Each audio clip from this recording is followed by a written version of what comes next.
Dr. Amy Boothe. I'm a physical therapist and certified lymphedema therapist here at City of Hope, Phoenix, and talking to you today about exercise in survivorship.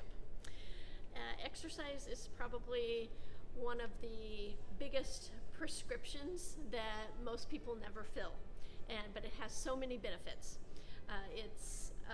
Exercise really is medicine, and it helps with not only giving you longer life and less cancer recurrence, it also helps with decreasing the side effects of chemotherapy, radiation therapy, and immunotherapy.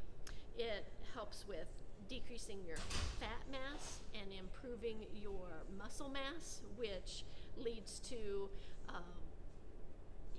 improved prognosis for your disease status.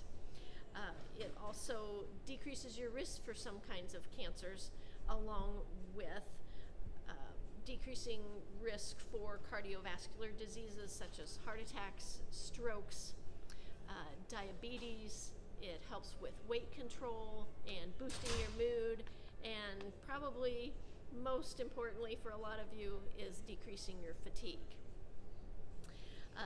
Exercise is not only important in survivorship, but I want to talk a little bit about why it's important during your treatment. It still helps with all of the same things I just mentioned, but it also helps with you recovering faster from surgery with less complications. It helps make chemotherapy, radiation therapy, and immunotherapy more effective. It decreases inflammation levels in your body, which is just overall better for your health. But you do have to listen to your body and not get over fatigued. Some ways that you can kind of help to measure that yourself, I'm going to talk about, but a little of it is some trial and error because it's hard to tell. It's all individualized. So you could try a little bit of exercise, but if you're getting too fatigued that you can't complete your normal activities of daily living for that day, or if you're so tired that you can't do anything the next day, you've probably done too much. There's also some overall chronic health conditions that you have to be concerned about, especially if you are on a beta blocker. You have to worry about your pulse rate, if you have congestive heart failure, issues with your blood pressure. May need to talk with your therapist or your doctor regarding those concerns to make your program a little more individualized as well.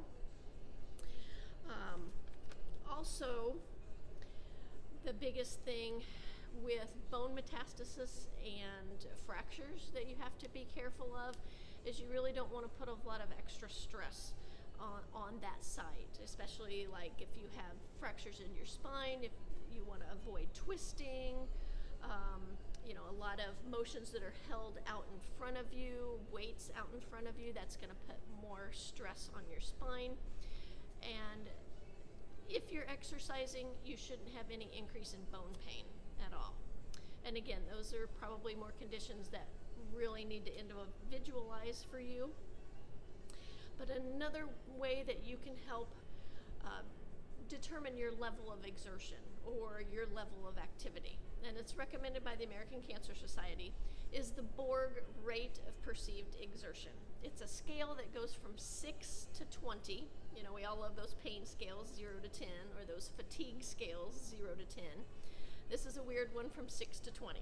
6 is no exertion, 7 is like very, very light exertion, all the way up to number 20, which is the maximum amount of exertion that you feel like you can do at that point.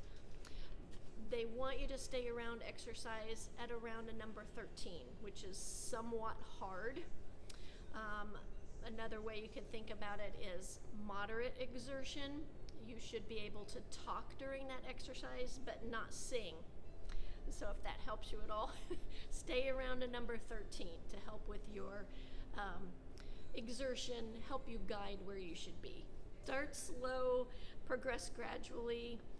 As those exercises become easy, then you can start things that are a little bit harder, maybe add a little bit of resistance to your exercise program. The three main things that you want to really focus on is stretching and aerobic activity and resistance training to really round out your exercise. So stretching can be chair yoga, it could be simple sitting stretches, laying down stretches, whatever feels good to you. Aerobics, again, usually 30 minutes a day or 150 minutes throughout the week. Biking, anything that you like to do.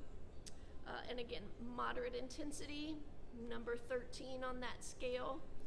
You should be able to talk during it, but not sing.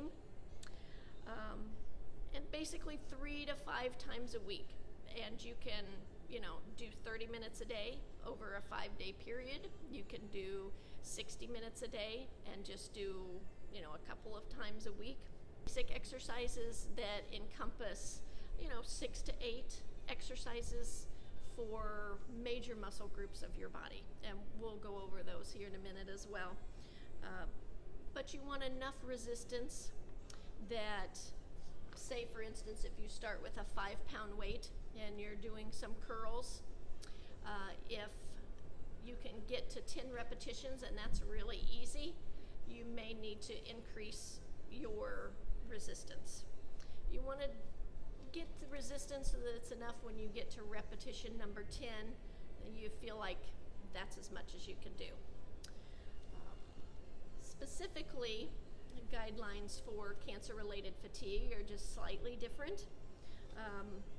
For aerobics, again, the 3 times a week, walking, biking, 30 minutes a day. And for resistance training, it's 2 times a week again, 2 sets, more of 12 to 15 repetitions, so you're looking more for muscle endurance versus actual strengthening. For the resistance training, more in survivorship, you're looking more for strengthening, which is where we go into the 10 repetitions with more resistance. But again, both of those are mostly focusing on major muscle groups. So some good things to do would be for your legs to start with, some squats or sit to stands. So you can do it sitting in a chair. You can hold a weight. You may not even need a weight at first, just not using your hands, and stand up and sit back down. You can just barely sit and you'll get more of a squat, and that's fine. And when that gets too easy, like I said, hold on to a weight and do those again. Make it a little bit harder. You can also do, like I said, bicep curls, work on strengthening those arms. You can do shoulder raises, lifting your arms up to the side and up. Just be careful, again, if you have those spine fractures, bone metastasis, you have to be a little more careful. Good one for your legs also is if you have one of those resistance bands, you can put that around your legs and then sidestepping each direction, and that'll really work the outside of your legs.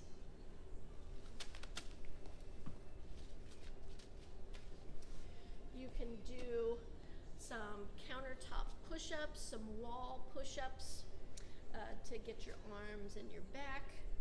And then a good one also for your legs is raising up on your tiptoes. Use your hands for a little bit of balance, but make your legs do all the work. And then a good one for your core are your bridges. Raising your bottom up and down. Keeps your core tight.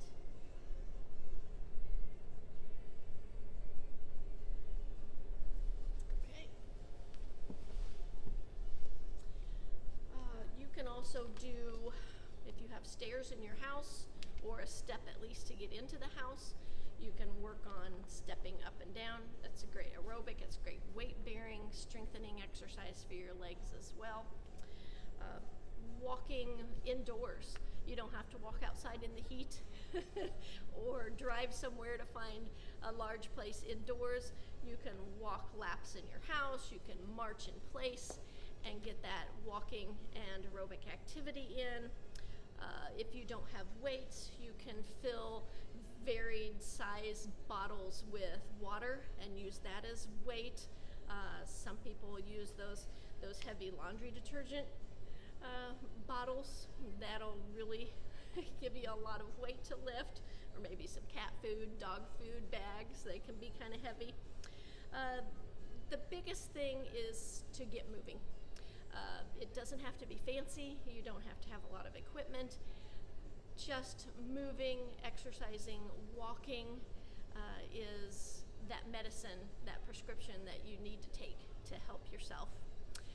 There's other issues that you may have trouble with in survivorship, maybe that neuropathy, pelvic health, incontinence issues, balance. All of those need a little bit more specialized education, but we're here for you if you need help with that as well.